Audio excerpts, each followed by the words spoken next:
Praise the Lord. கர்த்தர் நல்லவர், அவர் கிருபை என்றும் உள்ளது. அன்பு தேவ பிள்ளைகளே, எப்படி இருக்கிறீங்க? நல்லா இருக்கிறீங்களா?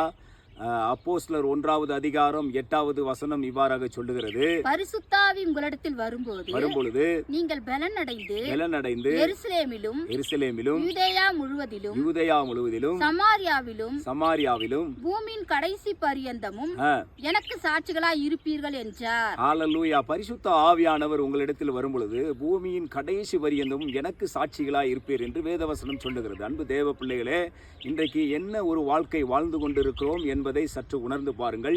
பரிசுத்த ஆவியானவர் நம்மளோடு கூட இருக்கிறாரா? இயேசுவை பிரதிபலிக்கிறவர்களாய் நாம் இருக்கிறோமா? இயேசுவை குறித்து சாட்சி கொடுக்கிறவர்களாய் நாம் இருக்கிறோமா? எப்படியாப்பட்ட வாழ்க்கை வாழ்ந்து கொண்டிருக்கும் என்று எண்ணி பாருங்கள். பரிசுத்த ஆவியானவர் நம்மளிடத்தில் வரும்பொழுது அவர் கிறிஸ்துவை குறித்து, பரத்தை குறித்து, நீதியை குறித்து, சத்தியத்தை குறித்து கண்டித்து உணர்த்தக்கூடியவராய் இருக்கிறார். பரிசுத்த ஆவியை பெற்ற நாம இயேசுவை பிரதிபலிப்போம். ஹல்லேலூயா. கர்த்தர் நல்லவர், அவர் கிருபை என்றும் உள்ளது. ஆமென்.